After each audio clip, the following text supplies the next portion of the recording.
हाँ, तो जी fourth point है हमारा अपने एप्लीकेशंस ऑफ एवोगैड्रो लॉ में, उसके बारे में बात करना स्टार्ट करते हैं। तो relationship between relative vapour density and relative molecular mass. मैंने शॉर्ट फॉर्म लिखी क्योंकि आपको अब तक समझ में आ चुका होगा, नहीं भी आया तो मैंने बोल दिया, बोलने से ही आपको क्लियर हो गया होगा फुल फॉर्म क्या होती है। सबसे पहले बात करेंगे रिलेटिव वेपर डेंसिटी की। तो रिलेटिव वेपर डेंसिटी क्या होता है? It is the ratio between mass of the equal volume of gas. जिस भी गैस के बारे में हम बात कर रहे हैं उसका मास या फिर उसके वॉल्यूम का मास और हाइड्रोजन के वॉल्यूम के mass under same condition and condition of pressure and temperature, वो जो सेम हर जगह रहता है, ठीक है। तो ये हो गया हमारा, ये मेरा क्या है, आरवीडी यानी कि रिलेटिव वेपर डेंसिटी। अब इसको मेरे को इसके साथ रिलेट करना है, किसके साथ? रिलेटिव मॉलिक्यूलर मास के साथ। तो देखिए कैसे रिलेट कर सकते हैं हम। अब अगर ये मेरा है, अब एवोगैड्रो लॉ के अकॉर्डिंग अगर मैं बात करूं कि जो वॉल्यूम है उसकी जगह पे मैं क्या लिख सकता हूँ, अपना मॉलिक्यूल। तो मैं ये कह सकता हूँ कि R V D is equals to 1 molecule of gas under same divided by 1 molecule of hydrogen under जो भी है, ठीक है। अब इतना चीज हो गया।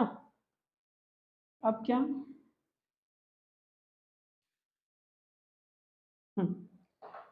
इसके आगे मैं बात करूं तो आरवीडी यहाँ पर किसके बराबर हो जाएगा?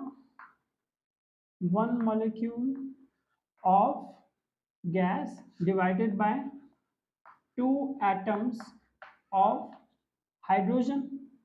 अब ये एक मॉलिक्यूल के अंदर, एक मॉलिक्यूल ऑफ हाइड्रोजन के अंदर होते हैं 2 molecule of hydrogen, 2 atoms of hydrogen, confuse हो गया। तो एक मॉलिक्यूल में 2 एटम ऑफ हाइड्रोजन होते हैं, ठीक है।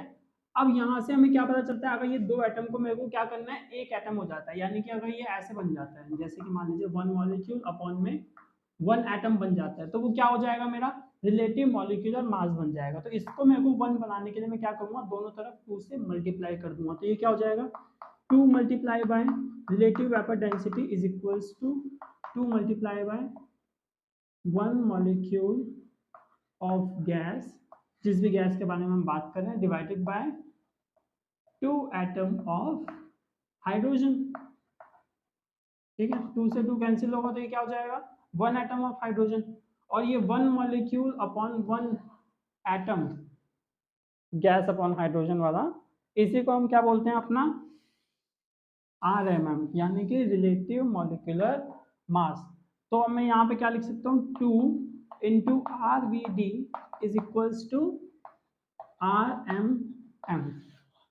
तो यहाँ पर मैंने क्या करवा दिया, एक रिलेशनशिप बना दी है RVD और RMM के बीच में, यानी कि रिलेटिव मॉलिक्यूलर मास जो है और relative molecular relative vapour density, इन दोनों के बीच में क्या आ गई मेरी रिलेशनशिप।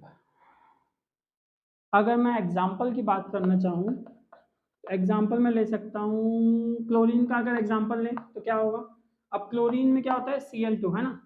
तो आप देखिए क्लोरीन की जो रिलेटिव वेपर डेंसिटी होती है वो होती है 35.5 और रिलेटिव मॉलिक्यूलर मास होता है मेरा 71। अब ये कैसे आता है, देखिए RVD क्या है, 35.5 मल्टीप्लाई बाय 2, यहाँ पर मल्टीप्लाई का साइन आना चाहिए, मल्टीप्लाई बाय 2। तो इसको 2 से मल्टीप्लाई करूंगा तो आंसर क्या आएगा मेरा 71, और वही होता है क्या, RMM यानी कि रिलेटिव मॉलिक्यूलर मास, ठीक है।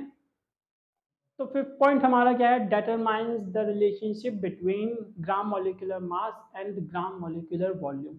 अब हमें मास और वॉल्यूम के बीच में अगर रिलेशनशिप बताना है तो उसके लिए सबसे बेस्ट जो टर्म मेरे को याद आती है वो है डेंसिटी, क्योंकि डेंसिटी इज इक्वल्स टू क्या होता है, मास अपॉन में वॉल्यूम।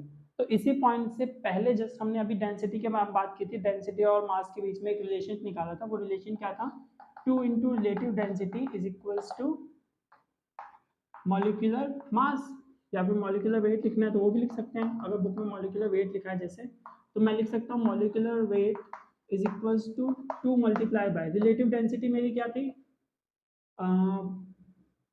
यहाँ लिखूंगा मास ऑफ कुछ वॉल्यूम होगा गैस का, divided by mass of same volume, जो वॉल्यूम इसका वही वाला वॉल्यूम किसका, हाइड्रोजन का, सेम वॉल्यूम ऑफ हाइड्रोजन, दोनों का मास है।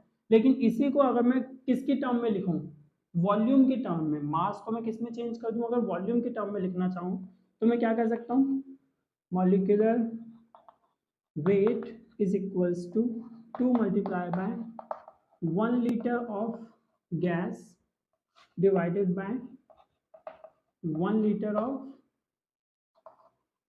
हाइड्रोजन गैस एट, चाहे तो लिख सकते हैं एट एसटीपी और एसटीपी, यानी कि स्टैंडर्ड टेम्परेचर प्रेशर। राइटिंग बहुत ख़राब है, लेकिन ट्राई करते हैं, मैं बोलते जा रहा हूँ इसलिए ताकि आपको समझ में आ जाए। बाकी बुक्स में भी लिखा हुआ है आपके, ये सब तो उतना ज़्यादा कॉम्प्लिकेटेड नहीं होगा। तो मॉलिक्यूलर वेट क्या हो गया आपका, 2 multiply by 1 litre of gas, जिस भी गैस के बारे में बात कर रहे हैं, अपॉन में 1 litre of hydrogen gas at STP, यानी कि हाइड्रोजन गैस के बारे में जो बोलते जा रहे हैं। ठीक है, अब इसके अलावा हमें जैसे कि मैंने बताया, हमें पता है density is equals to mass upon volume होता है। डी इज इक्वल्स टू क्या होता है, मास अपॉन वॉल्यूम। तो वॉल्यूम को अगर मैं इधर ले जाऊँ तो वो इधर डिवाइड है, इधर आके मल्टीप्लाई हो जाएगा। तो मैं ये कह सकता हूँ कि mass is equals to density multiply by volume. तो मास तो मेरे को पता है, ठीक है। अब डेंसिटी हमारी क्या है, डेंसिटी है हमारी ये पूरी की पूरी, ठीक है, और फिर बच जाएगा एक वॉल्यूम। तो अब इसको बताते हैं, ठीक है, कहाँ गया, डेंसिटी निकालते हैं। डेंसिटी क्या हो सकती है,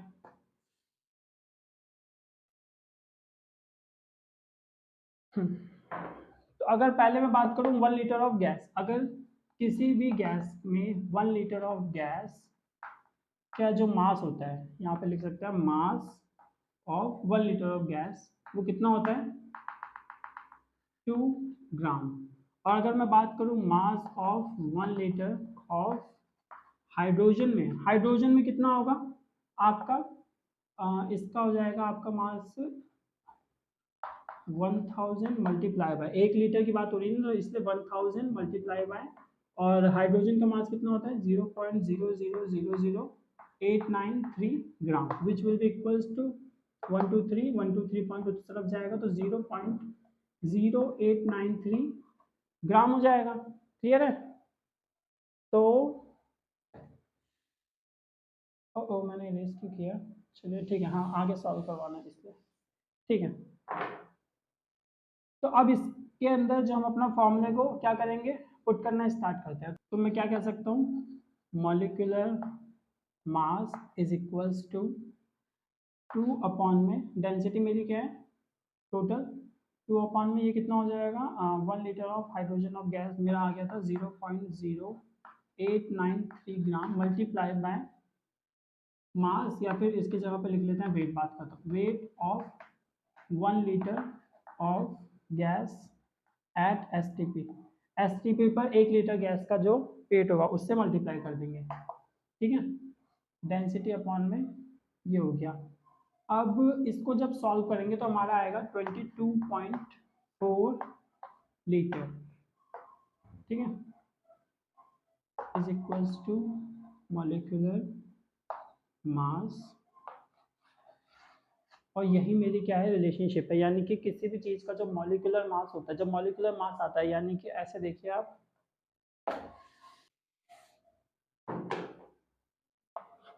22.4 litre of every gas has मास, यानी कि 22.4 लीटर ऑफ हर गैस का जो मास होगा वो क्या इक्वल होगा किसके, equal of its molecular weight, उसके मॉलिक्यूलर वेट के बराबर होगा, ठीक है। फिर बात करते हैं अपने फटाफट लास्ट 6 पॉइंट की, और इस वीडियो को एंड करते हैं। तो फटाफट अब बात स्टार्ट करते हैं 6 पॉइंट की, जो कि है determines molecular mass of gas.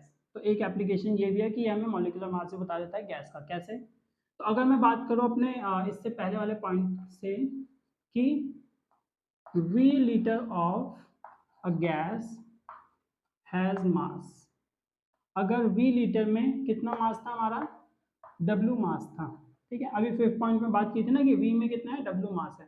तो अगर मैं बात करूँ 22.4 लीटर में कितना होगा, ये न्यूमेरिकल्स में काम आएगा, ठीक है। 22.4 4 में कितना हो जाएगा, W अपॉन में V मल्टीप्लाई बाय 22.4 लीटर।